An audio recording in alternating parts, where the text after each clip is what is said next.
Welcome to the podcast, Anitta! It's like a freaking Oprah Winfrey episode up in here.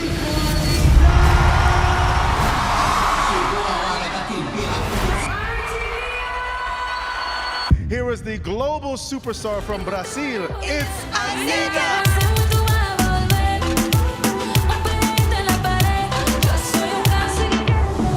Grammy award-winning superstar. Anitta! Kidnapped your daughter. Yeah, you kidnapped my daughter, jumped on a private Brazil. plane. You know, there's no way you're gonna keep there on the top every time, forever, healthy, Yeah. alive. Asking myself, where's my next hit? Where's my next hit? Where's my success?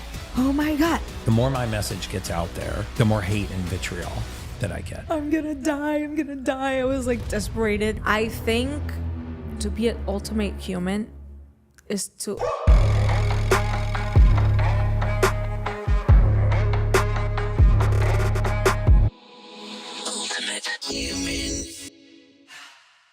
Hey guys, welcome back to the Ultimate Human Podcast, where we dive deep into the stories that shape us, the passions that drive us, and the health journeys that transform us. Today, we're thrilled to welcome a phenomenal force in music and a beacon of resilience and health advocacy, Anitta. She was born Larissa de Macedo Machado in Rio de Janeiro, Brazil. Anitta's journey from a YouTube discovery to a global superstar, Grammy award-winning superstar, has been nothing short of inspirational. With hits like Involver, capturing her or catapulting her to the top of the Spotify Global Top 50 chart, she's not only put Brazilian music on the world map, but has also become a vocal advocate for body positivity, women's health, and particularly in her battle with endometriosis, which we are going to dive into today. She's an entrepreneur, an artist, a warrior on her health journey, and Anitta's story is a powerful testament to the spirit of overcoming the importance of wellness in achieving peak performance. Join us as we explore Anitta's multifaceted career, her approach to wellness and self-care, and how she balances the pressure of fame with her unwavering commitment to her own health regimen and Brazilian heritage. Hey guys, welcome back to the Ultimate Human Podcast, where we go down the road, everything anti-aging, biohacking, longevity, and everything in between. And today's podcast is going to be a big part of the everything in between. I couldn't be happier to have this guest on. You've seen her intro. She is absolutely an icon who took the music scene by storm, but her story is absolutely phenomenal. Her health journey is even more compelling. So we're going to dissect it all today. I'm going to warn you, maybe midway through the podcast, you might want to get the kids out of the room, because we're going to talk about the stuff that everybody wants to talk about, but nobody does. All this stuff that the wives want their husbands to hear and husbands want their wives to hear, but nobody has the balls to do it. So we're going to go down that road today. My guest, I am proud to call a close friend. She's very close with my daughter and my family. Welcome to the podcast, Larissa, a.k.a. Anitta! It's like a freaking Oprah Winfrey episode up in here. Thank you. Literally like an Oprah Winfrey episode. I am super happy to be here. I'm so happy to be here too, because you and I have had an amazing journey, right? Yes. Aside from the fact that you go dancing with my wife and travel the world with my daughter, and our families have become so close. But when we first met, we were introduced by Dave Grutman, the Yes, hospitality exactly. king of the world. And they talk about 6 degrees of separation. When you put Dave Grutman's name in there, it becomes 1 degree of separation. Like, I'm like, how does one person know so many Everybody. people? But when he first called me to have a conversation with you, it was not a particularly good time in your life. Not at all. And I remember he told me all about you, and at that time you were on this meteoric rise, and the media had discovered you, the music industry had discovered you, and you were just on this meteoric rise, but you were really suffering. Yeah, I was struggling. Yeah, I was thinking I was gonna die for real. Our very first FaceTime, you were laying on a couch. And you didn't even take your head off the pillow. I remember somebody put the FaceTime down on the couch, and you were laying there, and we started having this conversation, and you were actually deep in the struggle of endometriosis. And not only that, right? Yeah. Remember, it was not only that. well, I mean, it also affected your, mood, your Everything. emotional state. You cried a little on the phone to me. I just remember feeling this deep sense of this woman's trapped. My hormones. Remember my Yeah. hormones? Oh, yeah. Yeah, when It we was got crazy. hormone panel, Yes. you were having a lot of pain. For people that don't know what endometriosis is, and most women are familiar, at least with what the condition is, but it's where tissue from the uterus Yeah. grows outside of the uterus, the ovaries, and it can be very, very painful. And I remember we got blood labs on you, and I was talking to Dr. Sarda, and she was like, "Oh my God, this poor woman's tortured, and we've got to get this birth control out of her body." I remember you were going back to Brazil to have the procedure done.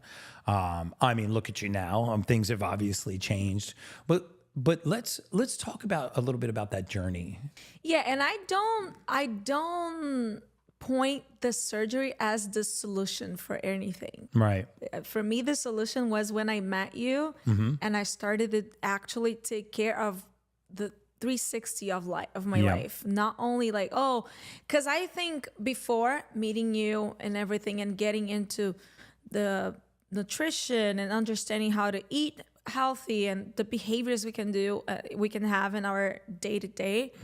Before that, I think most of the people are like that too, is like they wait to feel pain somewhere to take some medicine to cure that, or to do a surgery to fix that. And I think if you just live a life worrying about staying well, you don't get to the point of needing to take the medicines and surgeries and et cetera, et cetera. Yeah, I mean, that is so well said. And I remember that our journey, like, of course you had that, you had that birth control removed. Yeah. And that was a big part of it. And I remember we said, look, let's wait 2 weeks after you had Remember that done. they put a IUD that was of hormones that made me very sad. Remember, Yeah. I was like depressed, and then they changed to a ship, kind of a ship. Yeah, the one that we can't even do here in the United States. And in Brazil, they Yeah. do a lot. And I was like, this ended my life. It was like, I was like so frustrated and traumatized by going from doctor to doctor.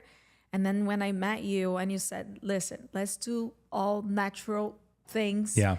And you're going to get better. Also, I was always tired. I remember that. And this is also something that when I'm working too much, and for example, I had Carnival in Brazil right now, and I was the whole January and February working nonstop. And did you see that video that I I saw worked it was like 3 a.m. to 3 a.m. Like insane. No, even more, 3 a.m. to 7 a.m. I was like more than 30 hours working.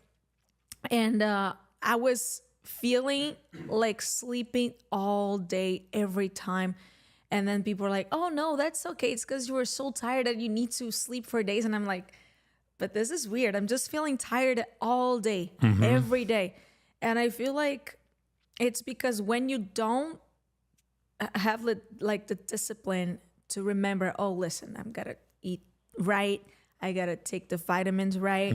I got to do this and this and that. Remember to take care. Then you start falling again. Yeah. And for me, it's very clear to me, because then I came here right after last week. Yeah. And one day of machines. Biohacking. Yeah. One day of that, and I was like, wow, I'm ready again. I remember your face changed just in the few hours that you were here. And we should talk about what did we do? Basically we just tapped into Mother Nature. We just did it indoors with magnetism, oxygen, and light, because one of my big things is the further that we get away from Mother Nature, the sicker we become. That's right? it, yeah. And I introduced you to something called the PEMF mat, the Pulse Electromagnetic Field Mat. And it looks like a yoga mat, and you just lay on it. And I know you love this thing. Love it. I take it everywhere I go. Yeah. I take everywhere. She told me a funny story, and I'm just going to lay our crazy out there. So It's funny. here we go. We cut this out if you want, but I don't care. It's fine. But she was like, I was with my boyfriend and he wanted to have some fun. And I was like, I don't feel like having sex. And then she said she laid down on the PMF mat. And No, but it was even harder than that because we went partying. It was my birthday trip. Right. So we went partying. We were like drinking. Nah. And it might hit you in different ways. You might just feel like super excited or kind of like crying and this and that. And that's how I was feeling. I got to the hotel and I was like crying for no reason, crying for nothing. And he was like, okay. And I said, I'm going to go to sleep. And I was We love like, that part. I'm going to go to sleep. And I went to sleep crying. I turned on the mattress and I went to sleep crying. 10 minutes after I did, I want to have sex. All of a sudden, I was like on a very bad mood, crying over nothing. Yeah. Nothing happened. And then I turned on the mattress and I was like, oh, whoa, I just woke up. I want to have sex. You And got he was alkaline. like, and he was like, who is that? So confused. Dude, the PEMF mats are now sold out on Amazon and sold out worldwide. It's so good. My It's so dad good. also. Then we went on the trip, meet this guy, my dad, and my dad was feeling very sick because he had a beginning of diabetes going on, like a very early, almost. We're gonna getting fix there. him too. So he was like getting these shots to get better, and he was like having diarrhea, throwing up. He was like, oh, I'm so sick. And we were like on a vacation trip. I said, please lay down on this mattress. I didn't even know if it was going to work or not. But I said, this is the miracle mattress I The have. miracle mattress. That is good for everything. Yeah. And then I laid down him for 30 minutes and he came back like, let's go, let's drink a beer, let's have some fun. I was like, wow. It's amazing magical. what happens when you make the body alkaline. And for those of you that don't know what a PMF is, it's pulse electromagnetic field, low Gauss current. It's just mimicking the magnetism that we get from Mother Earth. People are, they go to the beach and like, I feel amazing. It's because you've been touching the surface of the earth. You've been grounding. You've been getting all of those ions. It's not that difficult. In our journey, I love what you said about we're going to do things naturally. Right. And because I remember I had this conversation with Dr. Sarda. She's our OBGYN. And she's like, I know exactly where this girl is. And she's being tortured. And we've got to get her hormones into the same phase. And this is a biohacking podcast. So I want to talk a little bit about how we biohacked our way out of the situation you're in. And your hormones were what she called aphasic, meaning one was in one phase, one was in another phase. One was ovulating, one was in luteal, one was in the follicular phase. And when this happens to women, when their hormones get out of ratio, not when their levels are too high or too low, but when their ratios are off. Remember, there was one thing happening every time I would go to the gym for like 3 days. The 4th day, I was full of pimples. Yes. Breaking out like crazy. We realized she had massively estrogen dominant. And so instead of going to hormones, progesterone, pregnenolone, the estradiols, instead of hitting you at your age with hormones, we brought in something very simple called DIM, diindolomethane, right? It's a cruciferous vegetable extract. It sort of sops up some of the phytoestrogens. We brought the estrogen back down into the normal range, very naturopathically, got you on some vitamin D3, put you on a really good methylated multivitamin based on your gene test. And I'm telling you, 3 weeks later, I saw a completely different human. I remember your face changed shape. Like you were like a little puffy and bloated. The eyelids are full. And your also cheeks my were full. hair. Yeah, your hair was super brittle. It was almost falling out. Yeah, right? it was. Yeah, and your skin was dry, and you were like, "This should be the greatest time of my life. Like my career is taking off. I'm in such a great place." I couldn't take advantage. I had a #1 song in the world, and I couldn't take advantage of that because I got sick. Yeah. I couldn't take advantage. My career was like, oh, boom. Oh, Yeah. what? And Like, you I couldn't do know what I anything. find too? I talk about this all the time. If you ask any entertainer, entrepreneur, athlete, celebrity, or any average person, and any just middle class America, and you said, what's more important, your career or your health? What's more important, your business or your health? What's more important, money or your health? They'll always say my health. But then when you take it a step further and you're like, okay, you own a business? Yeah, I own a business. How much did your business make last month? Oh, $628,000. How much did it net last month? $142,000. How many employees do you have? 17. What's your testosterone level? Blank. Right? What's your hemoglobin A1C? Blank. And you sort of prove to them that while, we say that our health is the most important thing, number one, we don't have any data on our temple. And number two, we're really not prioritizing our health. We're not. And when you made that shift, how did it impact your career, your relationships? Like, how did that shift just change the trajectory of your life? I think it was a journey of first my mental health. Because remember, you also told me about the lack of some vitamins that would make me overthink at night when I wasn't taking it. Methylfolate. And that was happening a lot. Yeah. And then when I started taking the vitamins, it was like gone. I could sleep without being like, I would think about the most random things. There's so many people listening right now. They're like, oh my God, that's my life. I lay down to go to sleep. I'm exhausted. I'm body tired, but I'm mind awake. My mind was like, And the shit you think about is the most innocuous random. nonsense. It doesn't make Yeah. any Did I get difference. everything on my grocery list? Like, Should I have returned that phone call? it's idiot stuff that you think about. It's Yeah. crazy. And then when I started taking the vitamins, that went goodbye to that.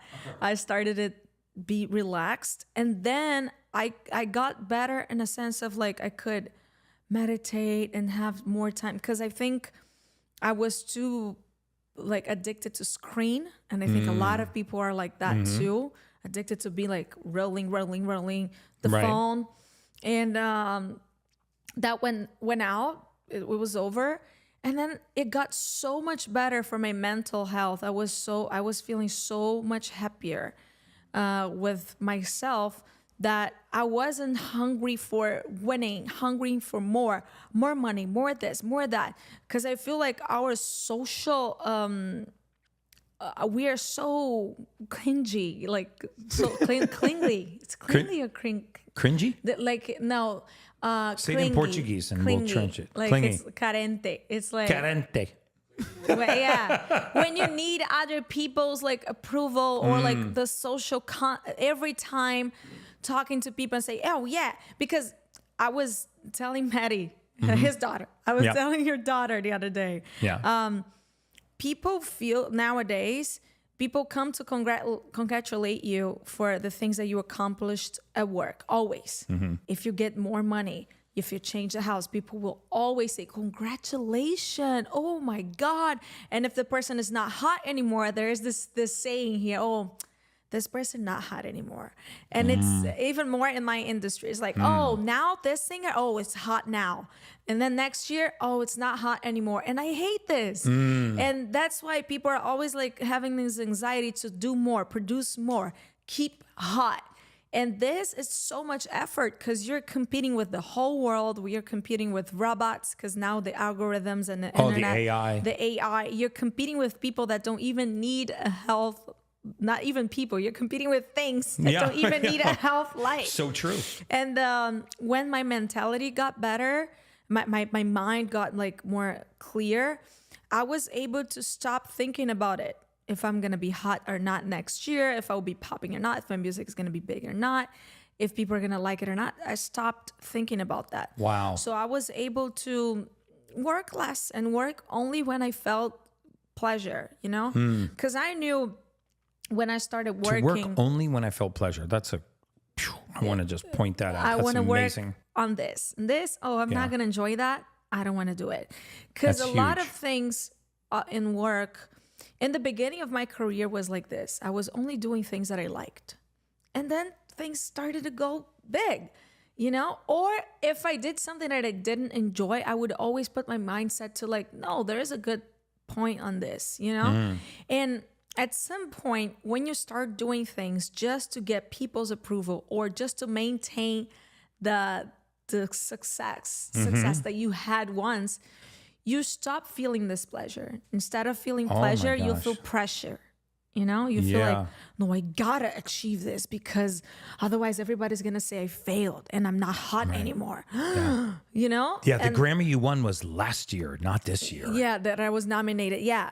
I Yeah. was nominated to the Grammy last year. Oh, this year, not anymore. She's not hot anymore. Like, Yeah. who gives? Because when you die, nobody will even remember this, people. Yeah. The only people who will remember are the people that you are not giving as much attention right now because you're too busy trying to please the people who worry about this. Yeah. Who care about how hot you are in the moment. So true. And when I got healthier, and that's what I think, when you're eating healthier, when you're having healthier behaviors in your life, when you're breathing, when you're doing that, you kind of don't get connected to this pressure and you stop worrying about it. Wow. So first for me was like that, to get in a mental state. And I understand 100% that this is like the discipline of health to your body makes your mind also don't go to this other side. So when I stopped worrying, when I started taking care of my mentality and my body, I stopped connecting with this pressure. Wow. So even though my career, and then it was super funny because I wasn't having a big, super hit in a while. Because remember, I've stopped working for like 5-6 months. I wasn't working. I wasn't having like a big success in like a good 1 year maybe, or something like that. And that was like feeling pressured about that. But then I started taking care of myself. And one day I was like at this place, at this concert, and I started like taking care. And I came here one day. I did a lot of the protocols here with Madison. I did a lot of them. And we went to a concert in Brazil. I remember. I kidnapped your daughter. Yeah, you kidnapped my daughter, jumped to on a private Brazil. plane. Yeah, went to Brazil. And then she did also another treatment with the phones. What is that? Bioscan. The bioscan. Yeah. And she said, "Oh, your mind, you're thinking too much and this and that. Let's take care of that." And she did that twice on me. The next day we landed in Arizona. She came back home and I went to do this concert. When I woke up this day after she did this thing, I was like, I'm living wrong. I'm too pressured. I'm like, why am I thinking if I have a hit, if I don't have a hit? I had a number one. It's like, and I went to, remember I found out I was super sick when I went to Everest? Yes. I wanted to go to Everest, to the top. And then I couldn't even walk the Himalayas because I was so tired. Like in 4 hours, I was like, and I needed to rescue people. And I wasn't even in the ice. I wasn't, because for those who've never been to the Everest, it's like this. You start walking in the cute forest in the Himalayas. In the cute forest. Then it becomes like more like a desert vibe, rocks. And then it goes to the ice and then the Everest. It's a whole path. Right. I was still in the cute trees. This is such a metaphor for life. I was just walking Yeah.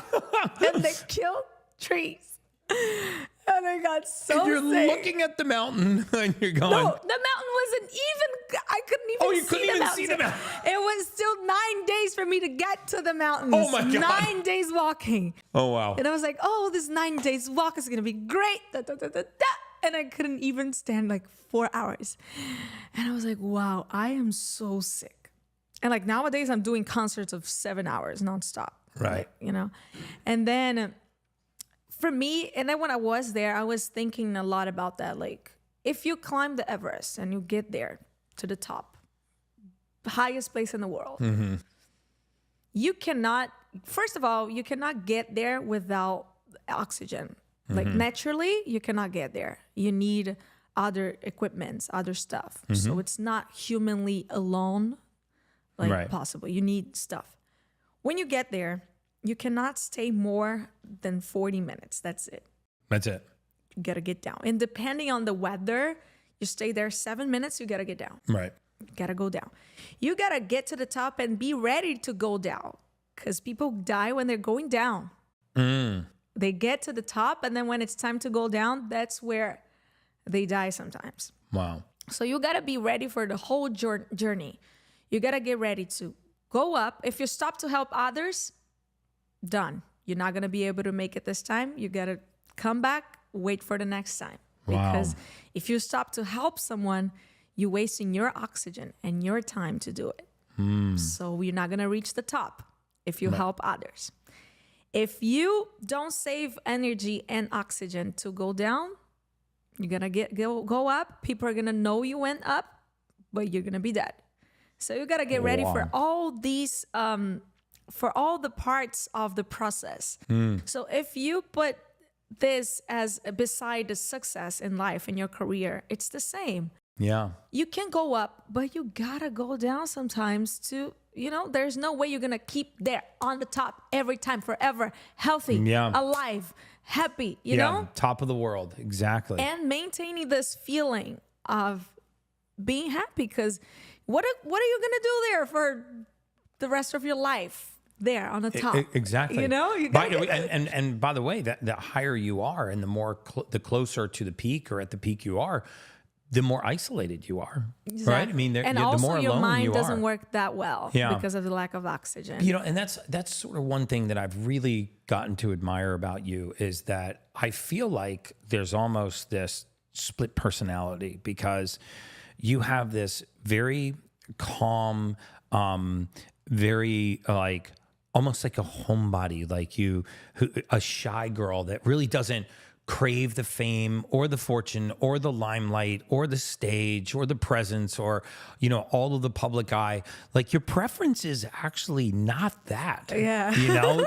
You're almost like the anti-Anita behind the scenes, like, and I'm so appreciative. Like, I've seen you and Madison just lay around on the floor and talk about spirituality and your astrological charts. And, you got my daughter taking all these weird trips all over. She's like, Dad, I got to go to Chicago on my birthday. I'm like, well, what's that about? Like, is there any scientific evidence behind this theory that because these 9 planets said you need to be in Chicago on your birthday? She's like, no, that's what Anita said to her. And I'm like, no, but I mean, it's true, because listen, and then, so when I was there in Everest, I was like thinking about all of these things. And if you try to reach the top again, it's not going to be the same pleasure that you had when you reached the first time. So true. Because you've already had this feeling of, oh, I went up. Wow. When you go again, it's like, oh, cool, I went twice. Then it's to tell people I went twice. I went 3 times, 4 times, 5 times. But it's to tell the others. Because the feeling, the sensation, it's not that amazing as when you were there for the first time. Wow. You got to go back and have your life. And then if you miss going there, then you're going to have this pleasure. But if you don't miss, if you just keep going to tell people, oh, yeah, I went to the top. I'm at the top. I'm at the top. So if you think about your career like that, it's the same. Do you keep working that hard because you want to feel this pleasure, or because of the others? Are they going to say, I'm not hot anymore? Wow. So after she did this bioscan on me, I woke up the other day. I was like, I'm living wrong. I'm here asking myself, where's my next hit? Where's my next hit? Where's my success? Oh my God. And actually, I've had all of that. I'm here just to enjoy all the consequences and the things that I got from the success that I already had. So I'm fine. I don't need more success. And then I had a concert to do that day. And I was like, I'm going to have fun in this concert. I don't care. But I got there very feeling pressured. But when I woke up, I was like, actually, I'm going to have a good time. I'm in Arizona. Who's the other Brazilian singer who has the possibility, the opportunity to be in Arizona doing a concert for a non-Brazilian audience, like most international? I'm the only one. Like, look how hard I worked. And I was like, oh my God, yes. And then I went to the concert and I did this concert like, whoa, I was so happy. Yeah. I was so happy that the song that I performed there went viral. And then the song was in the global charts again. Wow. On the top 20 again in the world. Wow. You know? It's such a great It was metaphor number 8, for top life. 10. It was top 10 again. And then the song I launched for Brazil was top 5. I was like, wow, what am I? You see? Yeah. And then everything changed. And every time I come here and I do all the protocols, because this was right after I did it, and I wasn't being here for a minute. Yeah. And every time I do it, it's a different thing. Like I came here last week, I went to a concert in Chile. Wow, everything went perfectly. Yeah. And I think it's everything aligned. When you take care of the body and you have like healthy behaviors, everything goes well around. And some of what you're doing is, I don't want people to think that it's like crazy fancy stuff. I mean, you're doing PEMF mats, you're doing red light therapy. Yeah. You love the red light therapy. Love. She loves the hydrogen bath. Amazing. She got out of that thing and she was like, oh my God, look at my skin. And also the new one that I tried that came out Hocat. so many heavy metals from me. Yeah, that was pretty wild. Sometimes when you get out of that, you actually see the heavy metals on the towel. And I'm I know doing people that are today like, again. it's complete nonsense. But you feel clean at a cellular level, right? I mean, and it's a gas called ozone, O3 gas, and when it gets into the body, that third oxygen molecule just goes after free radicals and oxidation. And it's amazing how good we can feel when we tap into the natural state of the body. Right, the natural state of the human body, and I've met so many, famous entertainers that have been on a similar journey. I actually had Cedric Gervais on my podcast, and I remember him telling me about he won a Grammy the same day that his childhood, and I forget the other, might have been Chainsmokers, but his childhood mentors. That he was like, oh my God, I want to be them. I want to be them. I want to be them. And then he got into the music scene and won a Grammy the same day. And he talks about how he fell into almost this depression, like what you were talking about. He made it to the top of the mountain. He got to the top of Everest, and then he got back down and he was like, okay, well, what now? And there's not a higher peak. And a friend of his called him and said, because none of his music was really catching on. A friend of his called him and said, hey, what did you do to make, and I might be bastardizing this story a little bit, so Cedric, I'm sorry, but his friend of his called him and said, hey, what did you do to win the Grammy? How did you make that music? He said, I just wanted to make music for my friends. And he goes, why don't you go back to just making music for your friends? Music that your friends want to play. And he did, and bang, same thing, right back to the top of the charts. And I think for people that are not entertainers or celebrities or athletes, it's such a metaphor for life, right? Because who are we living for? Yeah. We're living for And everybody else. I think with internet, with the cell phone, we are kind of like polluting our minds, believing in a fake life, because in social media, we only show what we want. And we are looking too much of the others, and we're like, oh, I want to do this. Oh, no, I want to be that. No, I want to be. And you kind of don't even know what you alone want to do, you know? Right. So, yeah, and it's crazy because every time I come here and I do all of these things and I take care of myself, I forget to be looking at the screen. I forget to be looking at these things, and I have a great time with me. And then I eat healthier. I don't feel like eating a bunch of like unhealthy things. It's so different because one thing that you do and changes all the rest of your mentality, your body, your health.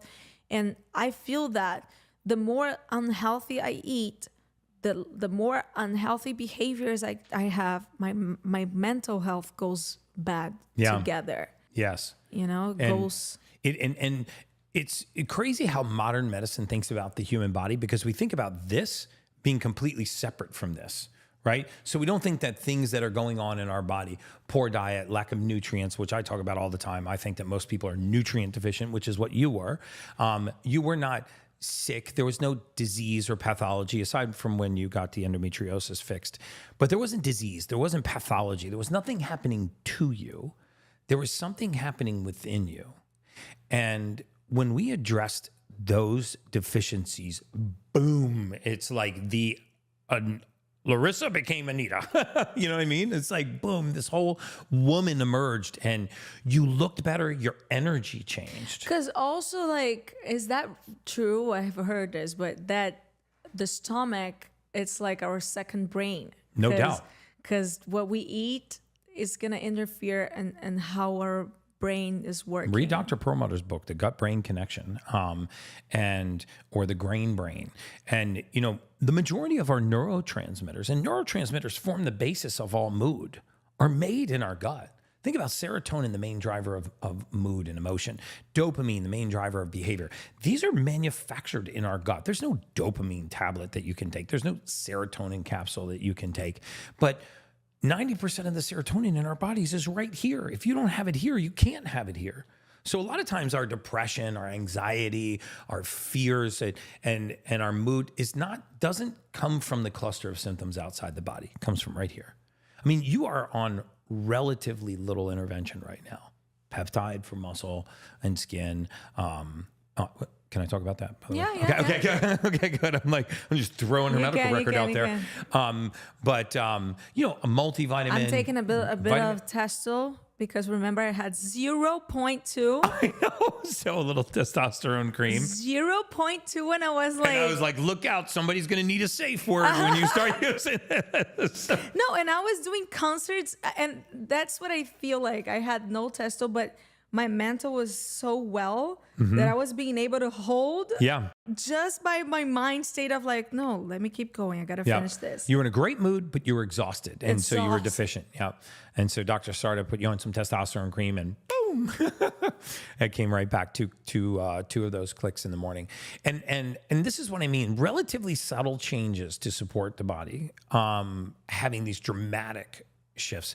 You know, I want to go back to something because I got a text message from Damon John from Shark Tank the other day, and it actually just 2 days ago, and I think it's very in line with what we're talking about. And we had this discussion because I was like, wow, man, it seems like the more my message gets out there, the more hate and vitriol that I get. And I try to be so sincere and authentic about the message, and like you try to be sincere and authentic about your music. And he wrote me this, and I just want to get your thoughts on it. He said, and thank you, Damon. I didn't ask your permission to share this text message, but he said, you know, Gary, only a person who's been there can understand this, but I'm here if you ever need advice. If you haven't already gotten it, you're about 6 months away from strong vocal resentment from your friends, your family, and your staff. There's going to be theft by a trusted person, and everyone with a $2,000 problem is going to want it to be your problem. You're going to get hit with fake lawsuits and a stressed relationship with your wife, and get ready for the full media attack against you. It's all part of the rise, my friend. And I've felt all of those things. You know, I've had close friends of mine turn and kind of see this meteoric rise and not be excited for it, but actually be angry, or so, you know, maybe it's jealousy that it happened. I've seen the media attacks and the character assassinations to the extent that you've experienced that. Because one of the things I really, really love about you is you always talk about your family, your brothers, your mom, your cousins. Right before the podcast started, if we asked each other, what would you do if you won the lottery? And I said, well, I'd probably call a few people and tell them to fuck off. But and you said, I'd put all my family, my brothers, my cousins, and everybody on a plane, and we'd travel the world, and I'd take the people that I love the most, and I'd go have all these great experiences. And it says a lot about with you. a shaman inside. With a shaman inside. Doing the spiritual Be like the healing. Austin Powers plane with the rotating bed and all the funky colors. You'd have your shaman inside, right? And for those people that don't know what a shaman is, what's a shaman? It's like a little prayer it's a temple? person who believes, who follows the indigenous spiritual journeys. They live their lives based on the indigenous thoughts and lessons and everything, and they can do like spiritual healings, the equilibrium of the chakras. It's a lot of different spiritual things that I like to Just do. to keep you grounded at 39,000 feet. But to the extent that you've experienced anything that Damon was talking about in there, like talk a little bit about that side of the struggle, whether family, friends, the media. Is it hard for you to see some of the criticisms and not have it slow you down? Like, how do you deal with it? Yes. So I believe there's no good and bad people. I believe there's a frequency, and we can go to the low frequency and start doing like some heavy, dark things. Mm-hmm. But at the same time, we can breathe and take light in and go to the higher frequency and start having behaviors and thoughts that are like lighter and higher. And I don't believe there is like the evil man, the good man. I think we all have the two sides inside of us. So I think sometimes a lot of things connect us to this low frequency, and some people, when they get down there, they're too concerned about what people think about us, what the other have and we don't have. This person was in the same environment as me and this person got more and I didn't. It's not fair. I want this person to fail, Mm-hmm. And sometimes when the person sees you as something that she could be or he could be, but he couldn't, then this person start feeling frustrated. And it's kind of like your fault, because you made it, the person didn't. You guys had the same opportunities. I don't believe in same opportunities because I think every person comes with a different karma in their family, raised differently, and the racial thing also is a big problem. So I don't believe in the same opportunities. But for a person who is in the low frequency, this person thinks that you guys had the same opportunities and you made it and I didn't. So Right. Why?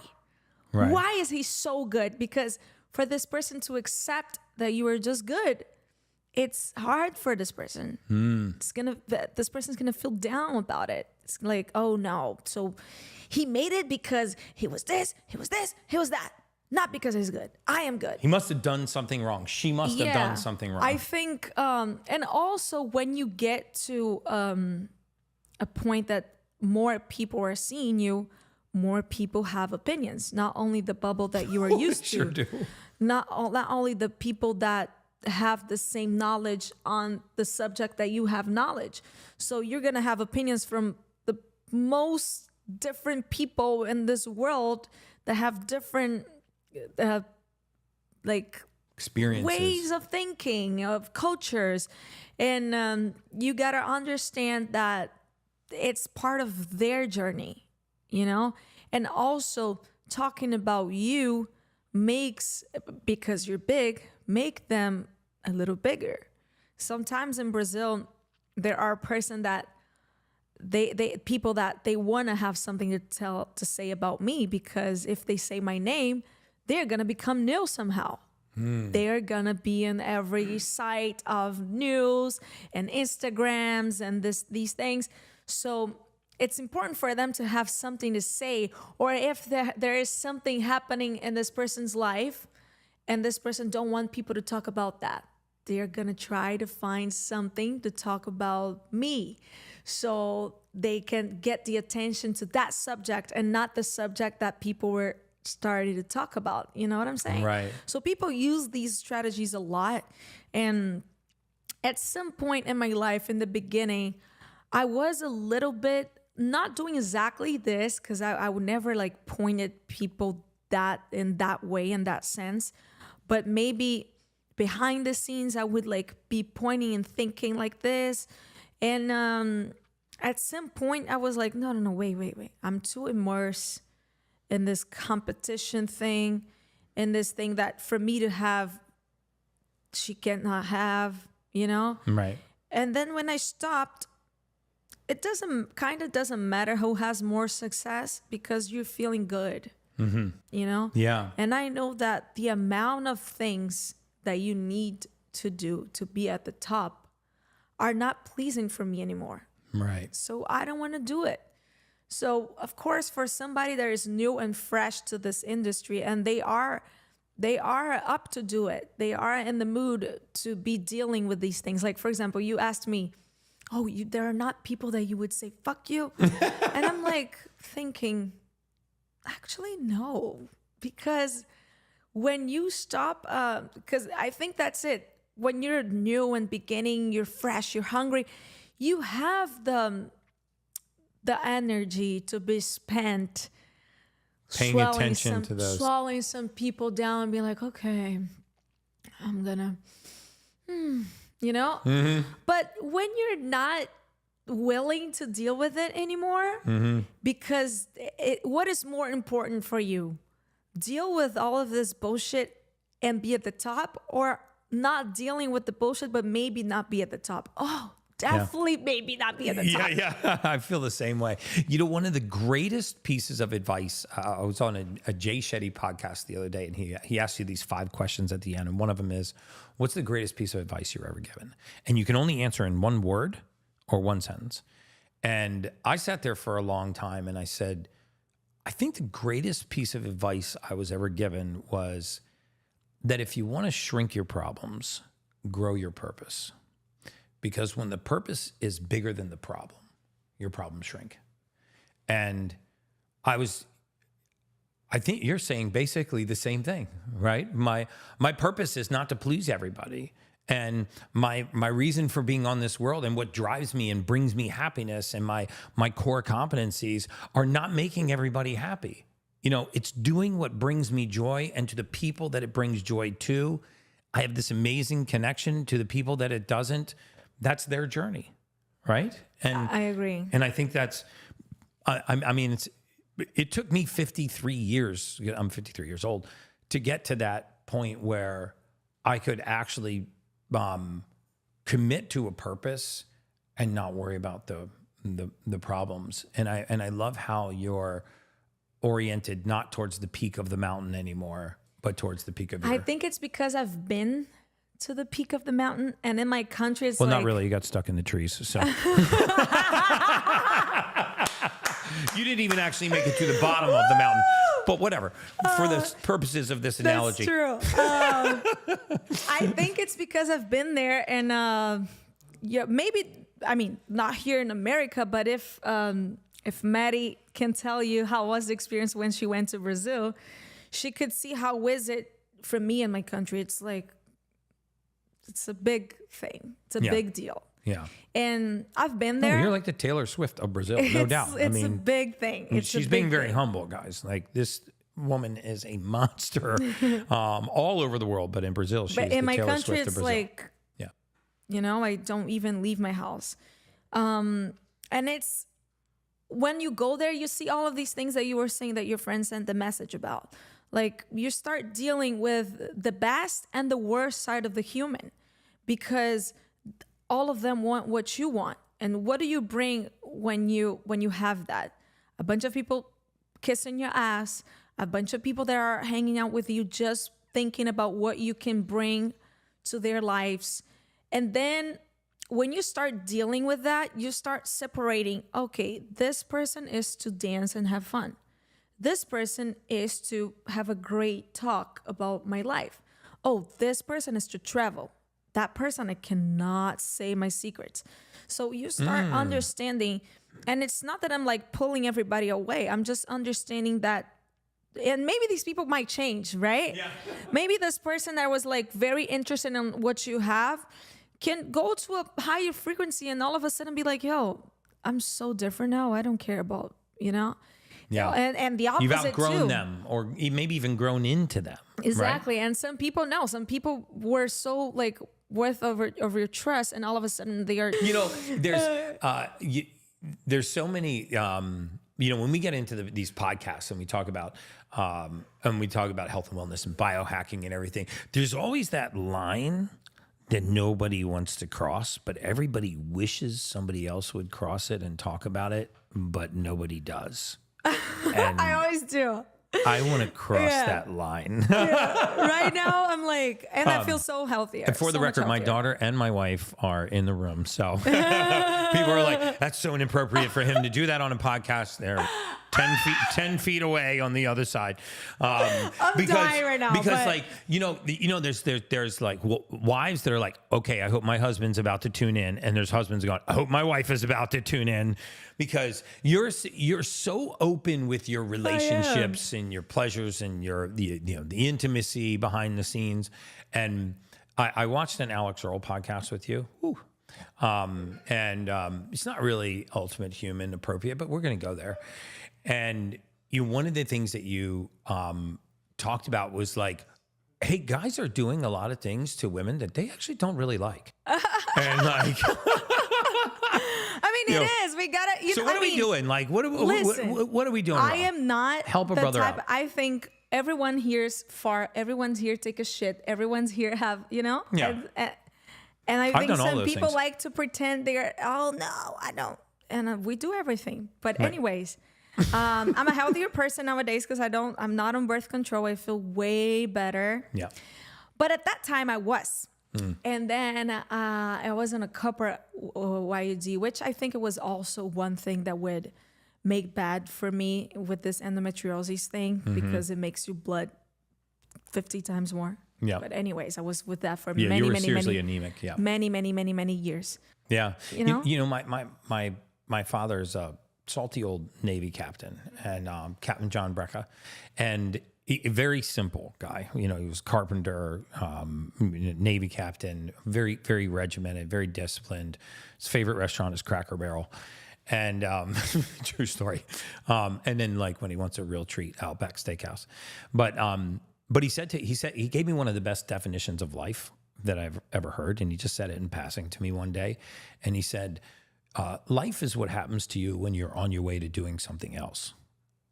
And it's so true, right? What you're talking about here. It's sort of what happens to you when you're on your way to doing something else. And if you realize that, like all these little tipping points, you have a great life, but and you don't really get to design it and pick your destination and then just march straight to that destination, and for you, what was one of those something else's that took your life in a different direction? Like you were on your way. Like I love your story about I was on my way to creating music and climbing the mountain.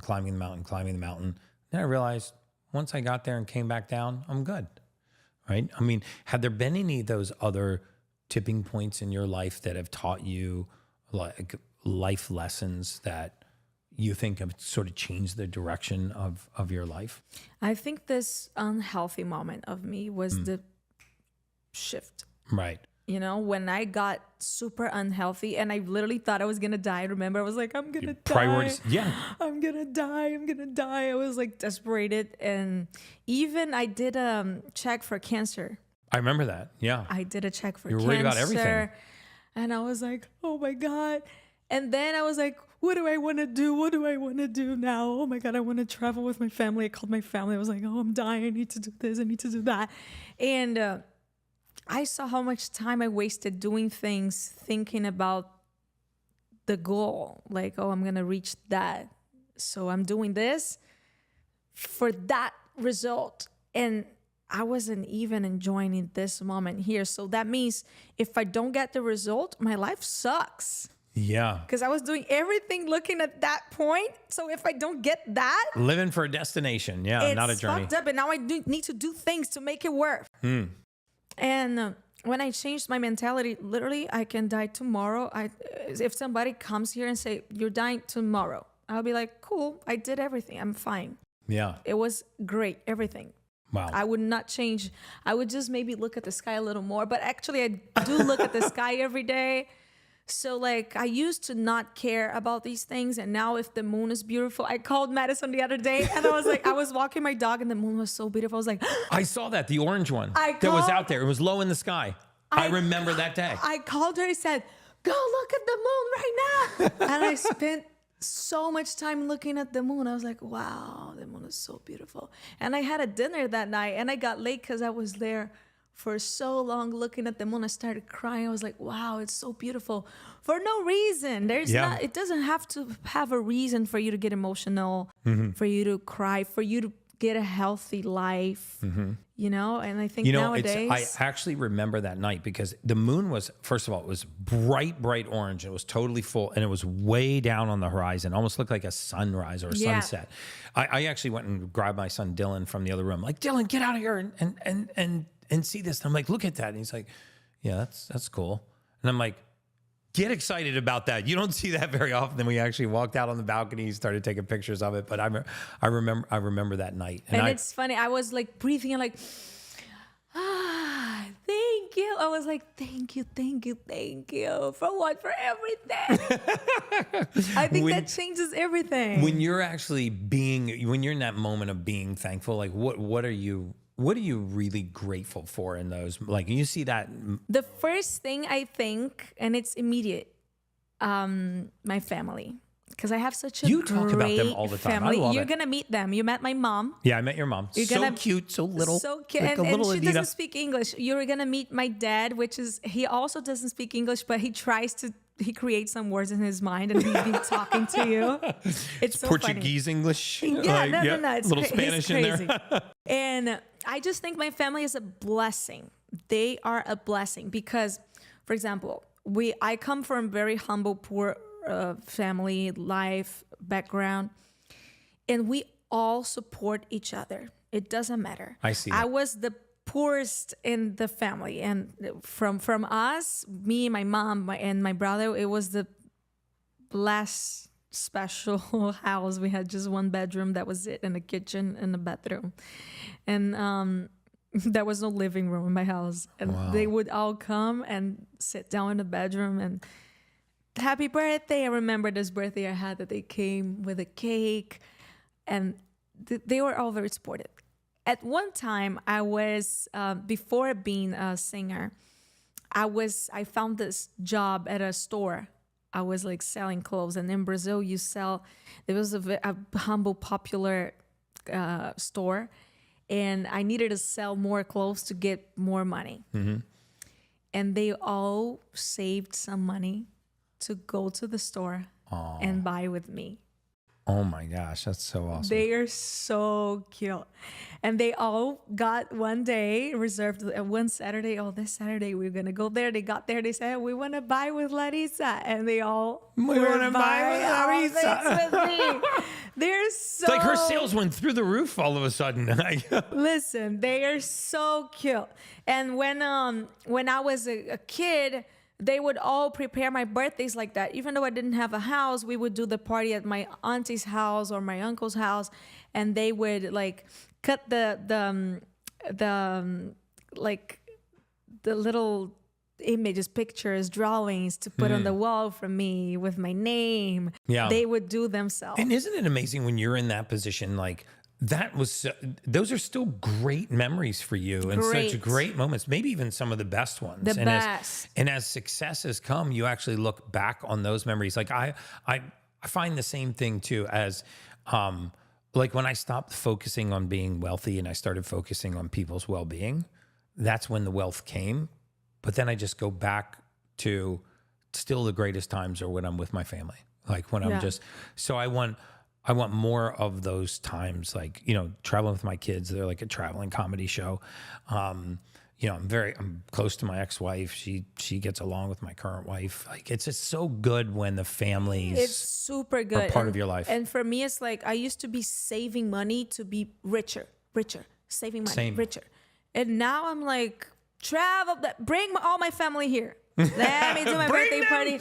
Bring them. Let's stay together. Let's get a plane to Costa Rica. Let's get everybody together. Let's go. I think that's my energy nowadays, to just enjoy. Oh, if I don't have money tomorrow, I don't even know if I'm going to be alive tomorrow. Yeah.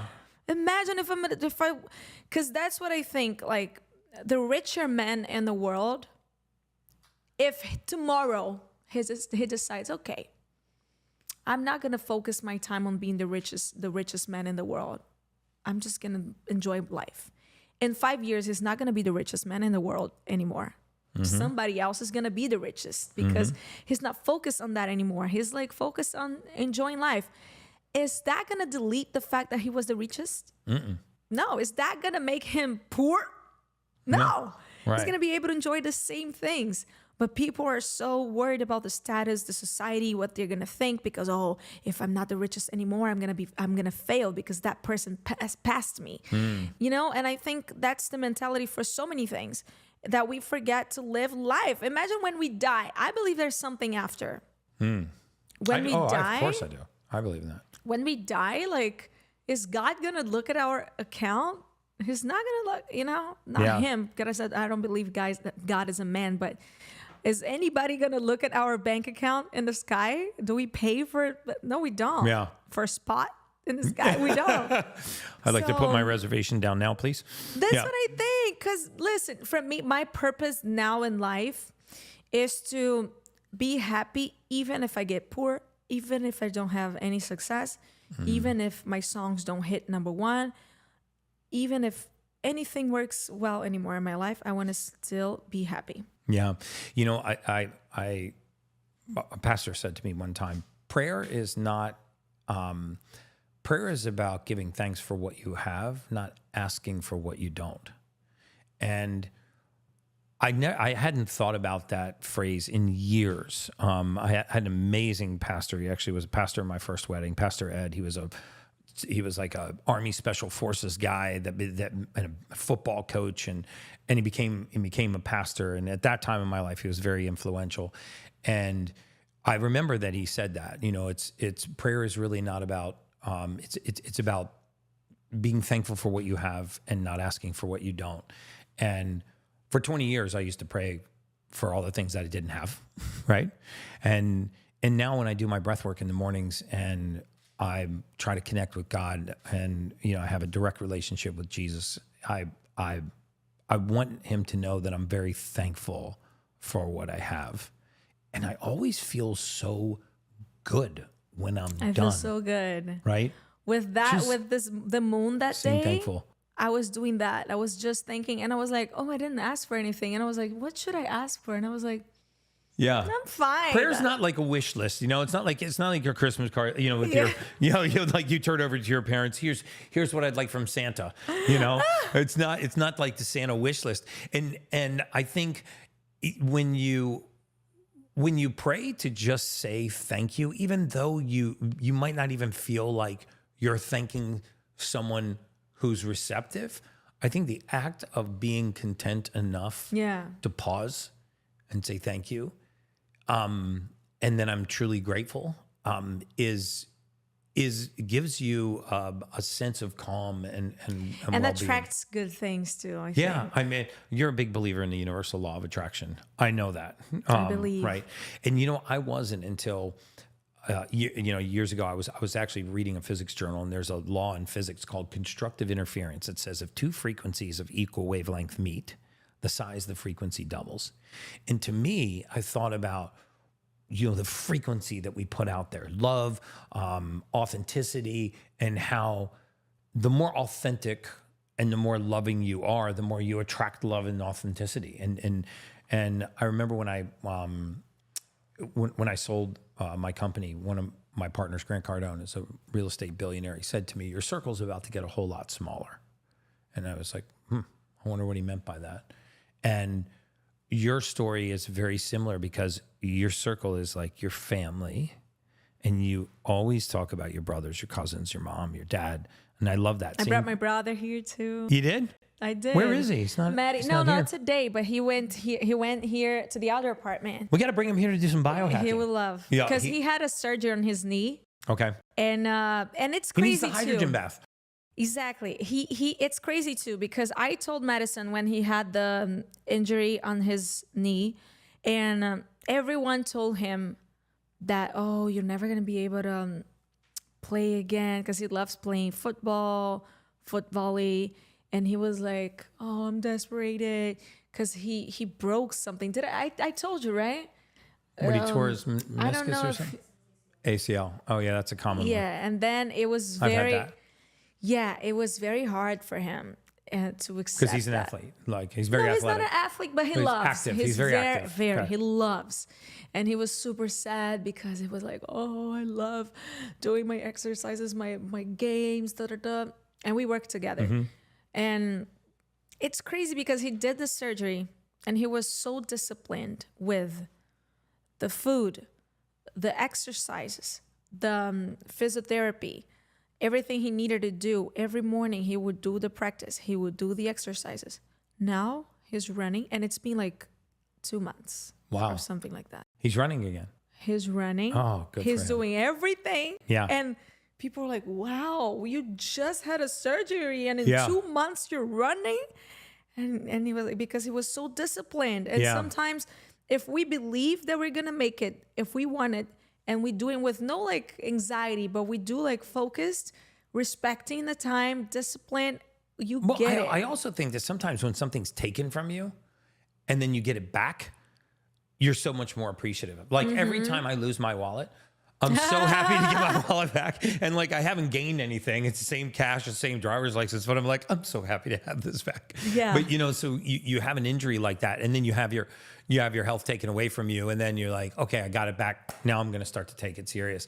And I think unfortunately, a lot of people don't even start their health journey until something like that happens. I mean, it happened to you, right? You were on your way to doing something else, and then your health made itself your priority.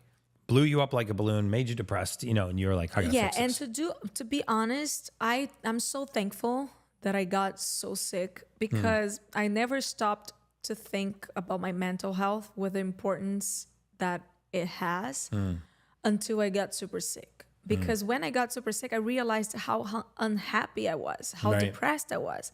And it's true. Now I look at some behaviors and I was like, wow, I was so depressed. Yeah.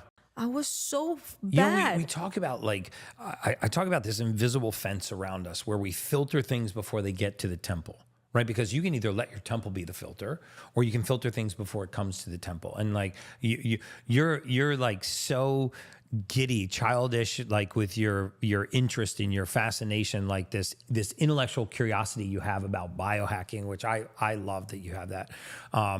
What are some of your like favorite little biohacks that you're using? We know about the PMF map, but like, what are some other ones? I think the red light makes me, when we combine the mat with the oxygen with the red light, I feel new. Yeah. Because Called the superhuman remember protocol. that time that my period wasn't coming for months. I was like, yo. This is my back when I was in downtown. Yeah. And then I did the superhuman. My period came that same night. Magnetism, oxygen, light, everything that we get from Mother Nature. And I tell people, look, you don't need to spend $5,000 on a PMF mat, $100,000 on a red light bed, and $5,000 on a Hypermax oxygen. If you have that money, definitely buy that before you buy a Range Rover. 100%. Your Range Rover will do 100%. absolutely nothing for you. But if you don't, touch the surface of the earth, expose your skin to sunlight, learn how to do breath work. Those three things. And if you really want to jack it up, add a cold shower. You don't even need to buy a cold plunge. Bang, turns things around. So I guess the next question that I have is sort of shifting away from the biohacking is what's next for Anitta? Just before I answer this question, the bio thing, Oh, bioresonance. Yeah, that was bioscan. great. My mind shifted after that. And how incredible is it what that machine can tell you about yourself? Amazing. It is. It's Yes. like, oh, you have this virus. Oh, you have a cavitation in this 11th molar. You have a And my thing going on your mental was yeah. so good. It was like, I woke up the next day, I was like, wow, it was this clarity of life. Yeah. It was perfect. You know what it is? It's frequency, right? Great. Because, this goes back to this constructive, destructive interference thing. Two frequencies of equal wavelength meet, the size of the frequency doubles. Two frequencies of opposite wavelength meet, they cancel out. So why can't we use frequency to tune in the body, right? My life changed. After that, I literally, and we did twice, right? Twice only. Yeah. And I woke up like, oh, I'm living wrong. Wait, let me live right now. This it was is so great. This is so amazing. So But what is next for me? what's next for you? I have no idea, and I don't And care you don't that stress much. about it. I'm so relaxed because for me, You really are, by the way. I I'm mean, very relaxed. you are a completely different human than the one I met a few years ago. Really. And it's I been know. so amazing to be a part of this journey. I know. It's Yeah. crazy. I'm about to turn 31 this month, March. And it's so funny because everybody's asking, what is next? What is next? I mean, I have an album coming that I'm super excited. I did this album that I'm releasing now. I wrote when I was in the hospital because I was like, you know what? I think I'm going to die.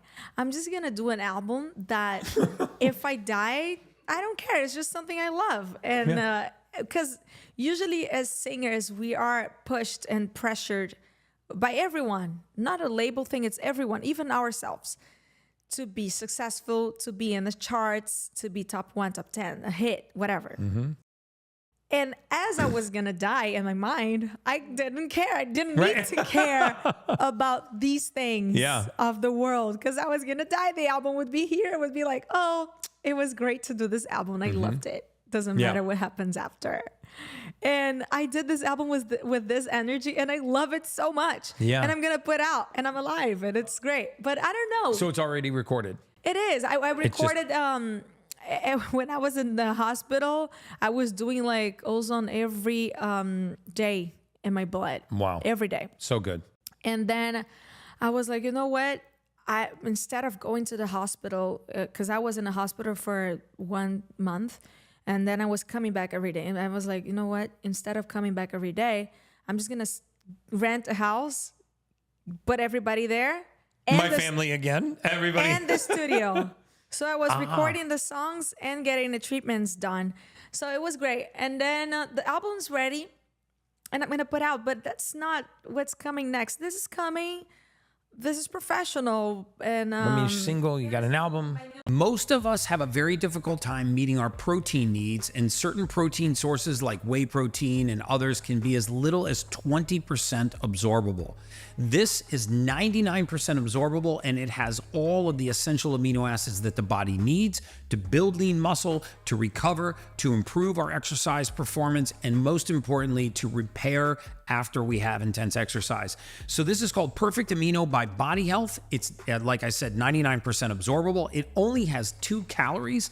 Eventually, the caloric intake has virtually no caloric intake. It will not break a fast. It tastes amazing. You mix it in water. I take this literally every single morning. If you're working out in a fasted state, you have to take a full spectrum amino acid prior to your workout to preserve your lean muscle and make sure that you're recovering properly. And again, it will not break your fast. So the caloric impact is virtually 0. You get all of the full spectrum amino acids. It tastes wonderful. I use it every single day. You can go to bodyhealth.com/ultimate. That's bodyhealth.com/ultimate and look for the perfect aminos.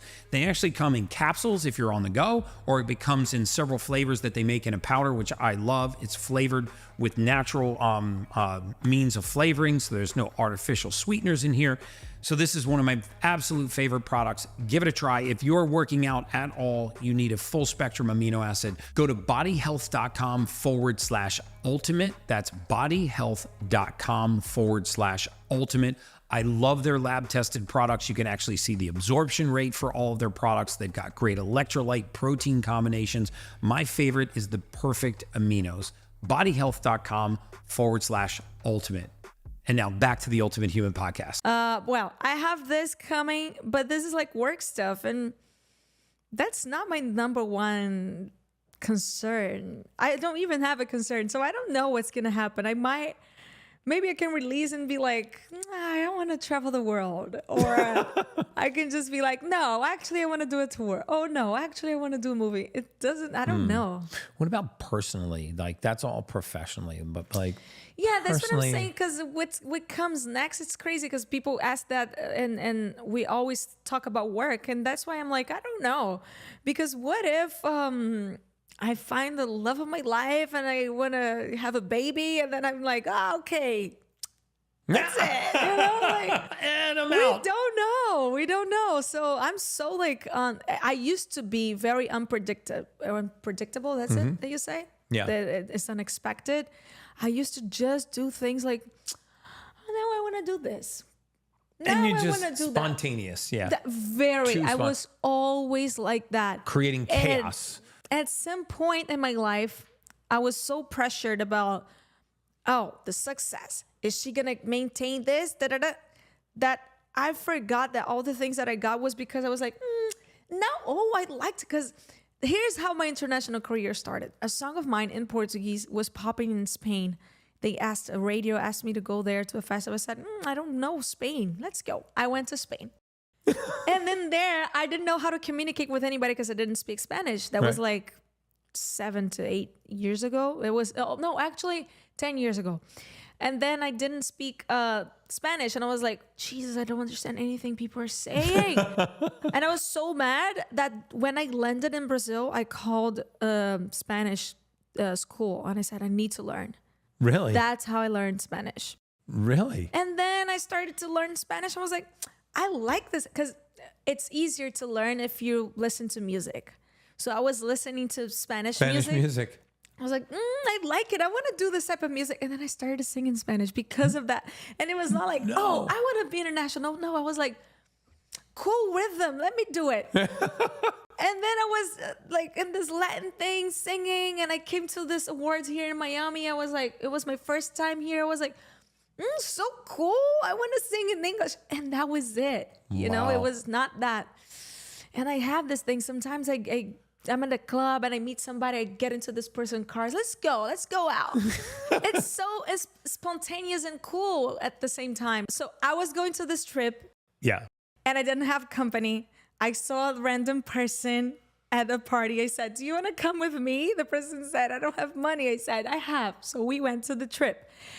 So when I got there, hours later, not hours, but maybe one day after, I was like, this person is so annoying. Why did I do this? So I was at the street, at the city. Spontaneity goes And wrong. I was at the city.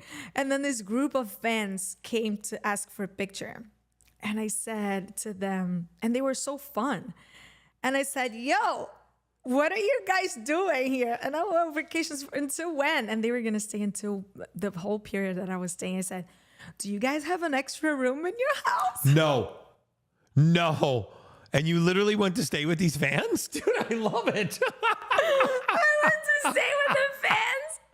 And it's crazy because they said, yeah, there is one bedroom that is like 2 bed. And this guy is there, but the other bed is empty. I said, I'm fine. I'm staying with him. I went. I stayed with this other bed. Was he attractive? He was there. And then it was so much fun. I stayed there. And she was like, because for the person, I found some person to this other person to sleep with. I said, you should hook up with this person. Yeah. And the person told me, but where are you going to sleep? I said, I'm going to figure out. Guys, do you have an extra bedroom? And then I stayed there at the house. God, that's They so became spontaneous. big friends of mine. Really? They helped me with the other stuff that I needed help once. And it was crazy. That is such a metaphor for life. It's what happens to you when you're on your way to doing something else. Spontaneous. Because then I went to do a concert and my private jet couldn't leave anymore because of the rain. That specific airport couldn't leave. And then I had the most important concert of Carnival. and I wouldn't be able to get there because my airplane couldn't go to the next airport. Oh boy. This guy from this house lent me his airplane. Lend you his airplane? His airplane. And why? Because yours wasn't big enough or something? Huh? Well, how could his airplane take off and not yours? No, because his airplane was in another place and could land in the airplane like 2 hours from there. Ah. And mine couldn't leave. You know, there was a city like so here. So you went to his airplane. Let's suppose it's here in Tampa or Naples, right? It's a car. You drive 2 hours, you get this plane that can land in Naples. But here in Miami Airport, it's raining. You know what I'm saying? So you drove to his airplane and went. Oh my gosh, what a... No, I was gonna lose incredible? So much. I was gonna lose everything. Yeah, because it's crazy. It's so. In some ways, like that annoying friend was a positive because if you're having a great that's positive. what I'm saying. That's so cool because you probably would have stayed with her if you were having a great time. Everything's so positive. if my daughter went on that trip, you would have missed your most important concert in Carnival. Everything. Madison could have cost you millions. Listen, everything is positive in the end of the day. Isn't that so awesome? Yeah. Everything's positive. That is so, oh my God, Anitta, you're amazing. I feel like we could talk for hours and hours and hours. I thought we were going to talk a lot more about sex, but we'll have to come back on another podcast. Well, you should bring treatments here for the intimate life. Well, I mean, I know you throw so many good nuggets out there for people. Like what are 3 things guys are doing in the bedroom that we should not be doing? Let me think. Like, wait, because it's been a minute that I'm dealing with some very spiritual moment right now. Okay, so let me remember. There are 3 things when they get to even 2 anxiety, and then they go desperate. Too much touching. No, moving too fast. Moving too fast. I hate when they move too fast. Mm-hmm. It's like a rabbit. Yeah. I hate the rabbit moves. You like the smooth tortoise my until the moment. My dad is so fun. There was this one time I went to my house and I said, Dad, I'm with this guy and I like him, but it's not good. And then he sat down with the guy and gave him all that. He said, come here, let's have a talk. He sat down and literally taught the guy every single thing he should do. It was so funny. And then he came to me and said the list of things that he told the guy to do. The guy followed 0. The guy followed 0. I can't imagine 0 talking to tips. my daughter's boyfriend and being like, hey, bro, come here. Let me give you No, he was very Actually, specific. just even the thought of it is making me angry. So I'm going to No, get that out of my mind. he was very specific. My dad. Margaret Thatcher naked on a cold day. It's out of my mind. My dad was like, when you're eating, you do this, you do that. When you, like, specific. And the He's guy like, followed listen. 0 of the instructions. I got so mad. When a chick's dad is like, hey, bro, this is what you need to do. You follow it. My dad did it. My dad did it. And I was like, yeah, my dad is great. I was telling I'm going to have your dad on the podcast to give us my dad like is Dr. Ruth. He's so much fun. I think that, and I think be talking to him, be asking. Oh. I hate the questions. Do you like it? Do you like it? You feel it? You like it? Am I going to stop and say, no, actually, let's talk. No, I don't. Yeah, those are pretty open-ended questions. Do you like it? Do you feel it? Yeah. Right? You should have some it's equipment here for... Just coming from a guy, it's actually a statement where like, you like it. That's like, it's not actually, we're not actually asking. No, but I'm giving you advice. Like, we're not actually asking you a question. We're telling you that you like it. That's like, as freaky as that sounds, we're like, do not. You like it. No, it's not like you like it. Maybe that's you. No. They're asking. They're expecting an answer. It makes us feel better. We're like, expect an answer. You like it. They expect an answer. Okay. You should give advices on like the best condoms, the best. You should have like equipment here for this. Okay. Because you always have like the best water, the best everything. Yeah, I haven't gone down the intimacy route. That's why I've got you here. You should go. You should get there. You should get the equipment and the products for us to know like what's the best lubricant, the best Yeah, the best condoms, the best lubricant, the most. So for the pH, Yeah. So we know exactly what's the good ones to not dysregulate our pH. That's great advice as we want to know.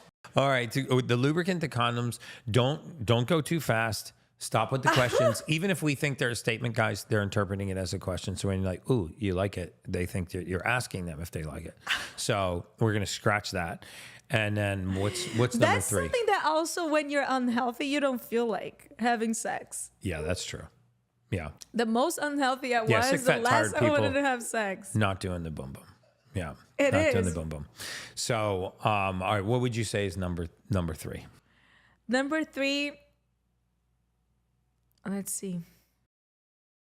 And you can always seek advice from your partner's dad, which is a little odd. I found that one. My dad is the best. That's a new one for me. Oh my God, my dad is the best. That's a new one for me. Okay, let me think. You said one time, Let me be not doing this. specific. I hate that. Yeah, I know That's you hate really that. bad. I'm trying to think of new ones. Okay, we'll think of new ones. Uh, Like an ice cream cone, not like you're nibbling through a steak. I don't know. oh my God, when they're too drunk, it's Oh. so bad. Heavy breathing, lots of laying on you. Heavy breathing and also the stinking breathing of like alcohol. It smells like tequila. It's not, you Yeah. know? Yeah, It's brush your teeth. not. I mean, it's pretty simple. No, but it's Little inside. hygiene. But it's Oh, inside. it's coming out. Yeah. I don't like that. You're like, oh. I don't Wow. like that. Okay. I also don't feel like when it feels like it's a Especially gym. if they're like, you like it? Yeah, that's like you've hit 2 of the 3 right there. I also don't feel like it's I don't like when it feels like you are in a training at the gym. Yeah. Yeah. Positions and You like stick to one. wow, you're not stick to one, but like we're not Ride here it out trying for a to do while. a performance for the Olympics. Yeah. You know? It's too much, I Okay. think. All right. So too many positions, too fast, and stop it with the questions. All right. That is great advice. Anita, this But has you should been- bring equipments for us. Yeah, I am. And I am going to stock up on condoms, lubricants. I'm going to go deep down the rabbit hole of the most sensitive condoms, the best lubricants, All maybe that. even the best toys. The Why not? Let's vitamins just and toss things it in that you there. can take to make you. Oh, yeah, like Because there's one PT-141, thing. There's one thing that oxytocin, tadalafil. there is one thing that all the pregnant women say after they have babies, they don't feel like having sex anymore. You never heard of that? I'm sure there's like a period. Every woman tells me that after they have babies, they're like, I mean, I think you shoot a watermelon out of a BB gun, and there's going to be a period that you don't no, want but like a year later, Oh, okay. they still feel like, I don't want it. I don't feel like All right, I'm going it." to biohack this one. This is going. Every friend of mine says that. This is going on my list. I don't know if it's a hormone thing.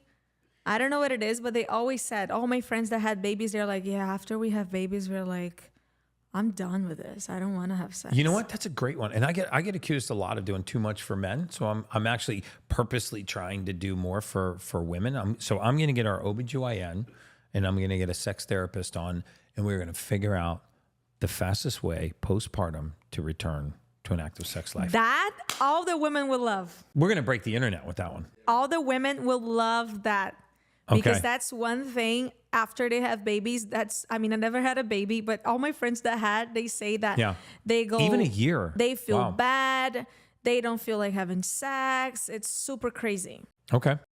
Well, we're going to do it. I'll be watching when I have mine. Maybe I'll have you back on when I have the therapist and the OBGYN.